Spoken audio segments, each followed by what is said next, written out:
તારા કર્મનો રે લોલ કરજે સરવાળો તારા કર્મનો રે લોલ લખજે તારા અનુભવના લેખજો કરજે સરવાળો તારા કર્મનો રે લોલ લખજે તારા અનુભવના લેખજો કરજે સરવાળો તારા કર્મનો રે લોલ અવધા ભરેલી તારી આંખડી રે લોલ અવધા ભરેલી તારી આંખડે રે લોલ દિવસો વીતાયા દૂર ગુણ માર લોલ દિવસો વીતાયા દૂર ગુણ માર લોલ આત્મા જાણે આપણા ઘટની વાત જો કરજે સરવાળો તારા કર્મનો રે લોલ આત્મા જાણે આપણા ઘટની વાત જો કરજે સરવાળો તારા કર્મનો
કરજે સરવાળો તારા કર્મનો રે લોલ નહીંતર ખાલી વેળો જશે માથે ફોકજો કરજે સરવાળો તારા કર્મનો રે લોલ એવો કરજે રે સરવાળો તારા કર્મનો રે લોલ કરજે સરવાળો તારા કર્મનો રે લોલ લખજે તારા અનુભવના લેખ જો કરજે સરવાળો તારા કર્મનો રે લોલ લખજે તારા અનુભવના લેખજો કરજે સરવાળો તારા કર્મનો રે લોલ સદગુરુ મહારાજની જયદેવ બાપા ગરોડા જ્ઞાતિની અંદર થઈ જાય વિજાપુરની અંદર હજી 2 વરા થયા પાછા ત્યાં હિમની આ વાણી છે કે કરજે સરવાળો તારા કર્મનો આપણે દિવસમાં કે જિંદગીમાં આપણે કેવા કેવા કર્મ કરી રહ્યા છીએ સંતો એનો સરવાળો કરવાનો કહે છે લખજે તારા અનુભવના લેખ આ તમારા લેખ રહ્યા ને તમારા હાથે તમારે જ લખવાના છે આપણા લેખ બીજા કોઈનો લખી જાય જેવા જેવા આપણે કર્મ કરો ને એવી આપણી પારબ પટ્ટી બંધાય છે એટલે કરજે સરવાળો તારા કર્મનો અને લખજે તારા અનુભવના લેખ લેખ જેવા લખવા હોય ને એવા બધા તમારા હાથની વાત છે દિવસો વિતાયા બધા દુર્ગુણની અંદર સાચા ગુણની અંદર દિવસો નથી વિતાયા દિવસો વિતાયા છે દુર્ગુણની અંદર આત્મા જાણે આપણા ઘટની વાત આપણે સારું કામ કરીએ કે ખરાબ કામ કરીએ આપણો આત્મા તો બધું જાણતો જ હોય છે એટલે આપણા લેખ આપણે જ લખી રહ્યા છીએ અવધા ભરેલી તારી આંખડી સારું અને મોળું બધું આંખથી જોવી ને ત્યાંથી આપણે હોત કર્મે બંધી જ આવી છે શબ્દથી કર્મે બંધી જ આવી છે ભાળવાથી કર્મે બંધી જ આવી છે એટલે અવિદ્યા ભરી છે આ આંખની અંદર જોયા બધા દુનિયાના દુર્ગુણ બધા જોયા છે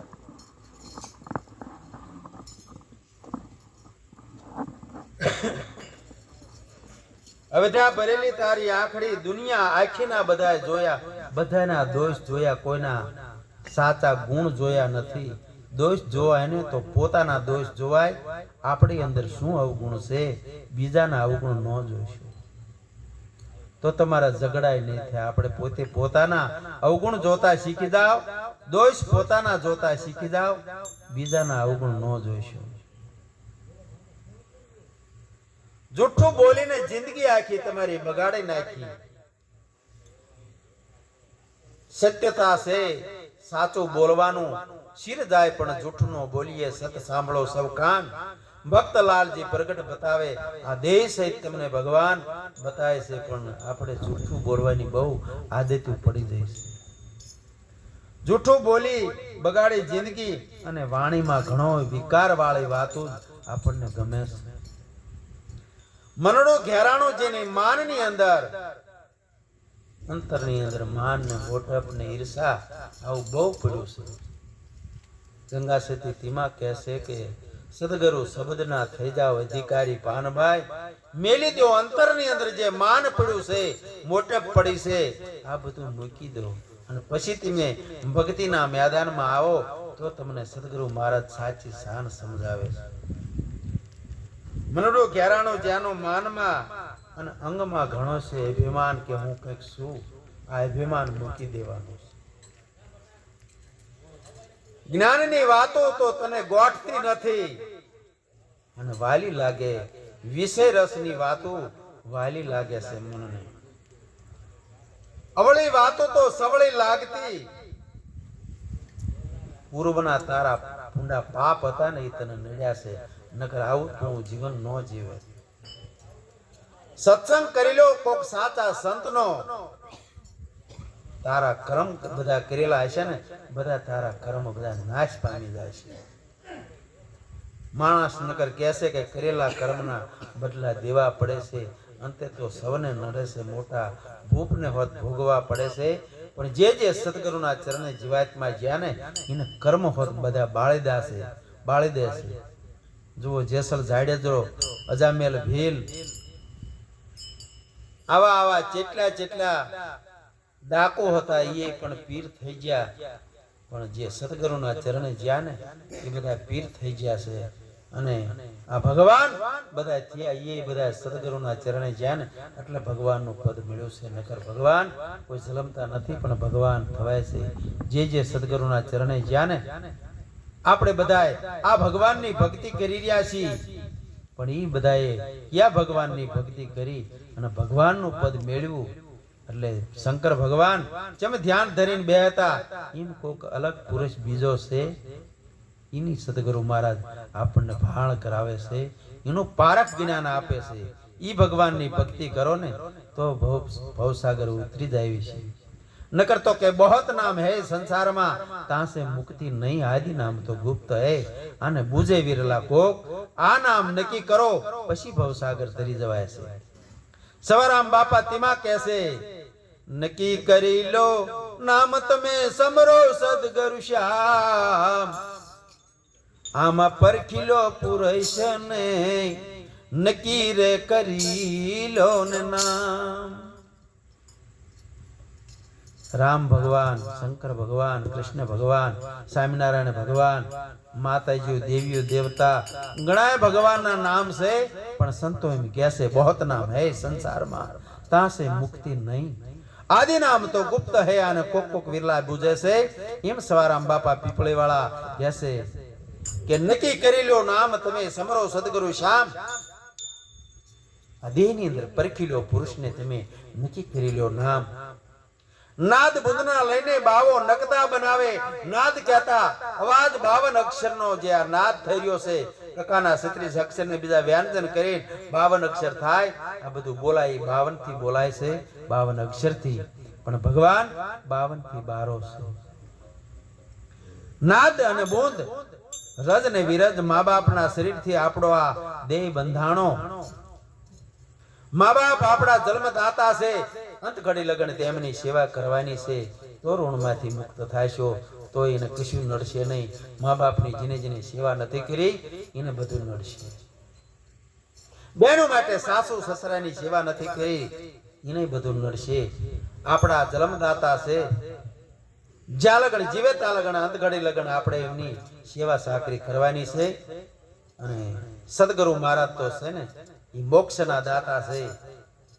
માતા હાલડા ગઈ અને સુવરાવે છે અને સંતો રહ્યા ને એ પોતાના સ્વરૂપની અંદર જગાડે છે. જ્યારે આપણે સુતા હોય ત્યારે સપનો આવે ત્યારે આંખ ઉગડે ને એમ થાય કે આ તો ખોટું. એમાં જાગતી આંખનું આ સપના જેવો સંસાર છે. પોતાના સ્વરૂપની અંદર જ્યારે જગાડે ત્યારે ખબર પડે કે આ જગત કેવું છે, ભગવાનની કળા કેવી છે, ત્યારે આપણને ખબર પડે છે. આપે બનાવી દરગાહમાં આપેલો વિશ્રામ. જેવા આપણે કર્મ કર્યા હોય ને એવો આપણને ભોગવટો મળે છે. એવા કુટુંબ પરિવાર મળે, જમીન જાગીર મળે, એવા પુત્ર મળે, પુત્ર વધુ મળે. પછી આપણે એમ કહેવી કે ચમ આ ભયો આવા, કે ચમ આ દીકરા આવા, કે ચમ પુત્ર વધુ આવા. પણ આપણા કર્મની પટ્ટી છે. સુખ દુઃખ સહન કરી અને દિવસો વિતાવી નાખો અને અત્યારે કેવી પટ્ટી ઉતારવી છે એ આપણા હાથની વાત છે. એટલે એવું સત્યમય જીવન જીવો.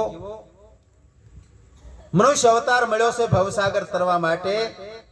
સમજી વિચારી અને કોક સંતના ચરણે જઈને આ જીવાત્માનો ઉદ્ધાર કરી લો. કૃષ્ણ ભગવાન અર્જુનને કહે છે કે તું તારો મિત્ર બની જા, તું તારો દુશ્મન ન બનીશ. જો આપણે આપણા આત્માને ન ઓળખવીને તો આપણે જ આપણા દુશ્મન છીએ. આ રોટલા ખાતા ખાતા રાડા ખાવા, નરક ખાવા, ભોંડાવનીમાં કૂતરા બિલાડામાં આપણો વાસ થાય છે. 84 લાખ અવની ક્યારે ફરીને આવશું અને ફરીને ક્યારે મનુષ્યનો વારો આવશે. પણ મીરાબાઈ કહે છે કે આત્માને જો ઓળખી લો તો પછી તમારે ફરીને પછી 84ની અવતારમાં જઈને જવું પડે. ભક્તનું બીજ બની જાય છે, ભક્ત બીજ પલટે નહીં, ઝુક જાય અનંત, ઊંચ નીચ ગીરી અવતરે પણ કાયમ તમે માણસને માણસ અને સંતના સંત જ હશો. એવી રીતે આપણે આપણા મિત્ર બની જાઓ, આપણે આપણા દુશ્મન ન બનશો. નાદ બોના લઈને બાવો નકતા બોનાવે અને પિત્ર બોલે છે મારો સદગુરુ શ્યામ અને પરખીલો પુરુષને તમે નક્કી કરી લો નામ આપે બનાવી આ દરગાહમાં આપે લો વિશ્રામ મકાન સારા કરવીને શાંતિ થયો જો રહેવી નહીં તો શું કામનું એમાં દરગાહ એટલે આપણો દેહ આપણા ક્રમના સિદ્ધાંત પ્રમાણે આપણને પ્રાપ્ત થયો છે તો આમાં શાંતિ હોવી જોઈએ નિરાશ હોવી જોઈએ જગત આખું આધિ વ્યાધિ અને ઉપાધિ ત્રિવિધિ તાપની અંદર બધું જગી રહ્યું છે એટલે આ ત્રણ મોટી હોળ્યું છે આધિ કથા આ દેહનો રોગ ચારે અમે સારું થાય છે વ્યાધિ એટલે દીકરા દીકરીના સંબંધ કેવા મળશે વરા કેવું આવશે દાર પાડ્યું તો પાણી આવશે કે નહીં આવે આ વ્યાધિ અને ઉપાધિ તો ફોન આવે કે ફલાણા ઠેકાણે આમ થયુંતા બેઠા બેઠા આહોડાની ધારો થવા મને એટલે આધિ અને વ્યાધિ અને ઉપાધિ આ ત્રિવિધિ તાપની અંદર આખું જગત જગી રહ્યું છે આ સમજણ વગરનું આ જીવાત મને જે સુખ મળ્યું નથી અને મળવાનું નથી ભલે ને કરોડપતિ હોય પણ સમજણ વગરનું સુખ નથી આ જીવને એટલે તેમાં સવારામ બાપા કહેશે આપે બનાવી દરગાહ અને આમાં વિશ્રામ લ્યો શાંતિ આવી જવી પડે નિરાંત આવી જવી પડે તો આપણો જન્મારો સફળ થાય છે નકર થતો નથી ભગવાન પછી બીજી કડીની અંદર સવારામ બાપા શું કહેશે લાંબો પોળો ચોરસ સરખો તપાસો તમામ ભગવાન કેવો છે લાંબો છે કે પોળો છે કે ચોરસ સરખો તપાસો તમામ માપે કોઈ મરજી વાત અને અમારા પ્રણામ છે ભગવાન કેટલા લાંબા છે કેટલા પોળા છે કેટલા ચોરસ સરખા છે આને બરોબર તપાસો સદગુરુના ચરણે જાવીને તારા આની ભાન થાય છે જે માપી લેશે તેને સવારામ બાપા કહેશે અમારા પ્રણામ છે આ વસ્તુ જો પ્રાપ્ત કરવી હોય તો સવારામ બાપા કહેશે ક્યાં જવું પડે સદગુરુના ચરણે જવું પડે સદગુરુના ચરણે જઈને લેજો અંતરનો આરામ દાસ સવો કે મળ્યા છે બધા આ મુક્તિના આપણને ઠામ મળ્યા છે આ દેહ મળ્યો છે મનુષ્ય અવતાર મળ્યો છે આ મુક્તિ મેળવવા મળ્યો છે નકરું ખાઈ પી અને ઊંઘી જવા મોત આવે તો મરી જવા માટે નથી મળ્યો ભગવાનની ભક્તિ કરી અને ભવસાગર તરી જાવ સંતો આવો આપણને રાહ બતાવે છે જૂઠું બોલી બગાડી જિંદગી વાણીમાં ઘણો છે વિકાર જૂઠું બોલવાનું નથી મનડો ઘેરાણો જેનો માનમાં મનની અંદર માન ઘણો હોય છે કંચન તજુ સેલ ઓર નારી કો ને માન મોટપ ને ઈર્ષા આ તજી બહુ મુશ્કેલ છે કંચન એટલે હોના જેવી વસ્તુ કોક સંતનો આ શબ્દ મળે ને તો એ તેજી દે છે અને નારીના મોહમાં પીડ્યો હોય તો એ મોહમાંથી મુક્ત થઈ જાય છે પણ જે માલિકોર માન અને મોટપ અને ઈર્ષા પડી છે આ તજવી બહુ મુશ્કેલ છે વાડીએ જાવી કોક સગા ભાઈનું સારું દેખવી તોય આપણા અંગની અંદર લા લાગે આ ઈર્ષાયું આ બહુ તજવી મુશ્કેલ છે જગ જાવી અને માનપાન ન આપે તોય આપણને ચોટલી ઊભી થઈ જાય છે કે હું મોટો અને મને કઈ પૂછ્યું નહીં એટલે આ માન અને મોટપ જે ઈર્ષાયું પડી છે ને આ તજવી બહુ મુશ્કેલ છે પણ હવળે વળે જો તજાય તો તજી જવાય એમાં આપણું શાંતિનું ઘર તો આપણને મળશે જ્ઞાનની વાતો નથી ગમતી ગોઠતી વાલી લાગે છે વિષયની વાતો સત્સંગ થાતો હોય ને જેને વિષયની વાતો ગમતી હોય ને એને આવો ભજન કે સત્સંગ કશું ભાવતું જ નથી એને વિષયની વાતો જે કુટવ પડી ગઈ હોય એ સાંભળ્યા વગર એને સંતોષ થતી નથી નિંદા અને કુટલવ અને વિષયની વાતો હોય એ જે 84 ની અંદર જીવ જવાનો હોય ને એને આવું બધું ગમે છે એને સાચી વસ્તુ અને ભજન સત્સંગ ગમતા નથી અવળી વાતો એને સવળી લાગે પૂર્વના ભૂંડા તને પાપ બધાય નિરાશે નકર તને આવું ન સમજાત સત્સંગ કરજો સાચા સંતનો કરે તારા કર્મનો બધો નાશ કરી દેશે તારા માથે નગરા મોતના વાગીરિયા છે ઘડી પલકી ખબર નહીં કરે કાલ કી બાત ઉડી જાવે અંશો જેમ તેતર માથે બાદ આ મોતની કોઈને ખબર નથી જ્યારે આ કાળ ઝડપી લેશે એની કશું ખબર પડતી નથી ગંગા સતી તેમાં કહેશે કે વીજળીના ચમકારે જો મોતી તમારે પૂરું હોય તો પૂરવી લીજો નકર અચાનક અંધારા થઈ જાય છે 21,000 અને 600 સુવાસા 24 કલાકની અંદર આપણે લઈ લઈએ છીએ. એને એક દી કાળ ખાઈ જવાનો છે. જયદેવ કહે વહેલા જાગી જાવ એટલે સંતો પોતાના સ્વરૂપની અંદર જગાડે છે. જ્યારે જાગી જાવ ને ત્યારે પછી કશું કહેવા જેવું રહેતું નથી. કાળદાસ મહારાજ કહેશે તમે સંયમમાં જાગજો રે, બીજું કઈ કેવું નથી. તમે સંયમમાં જાગજો રે.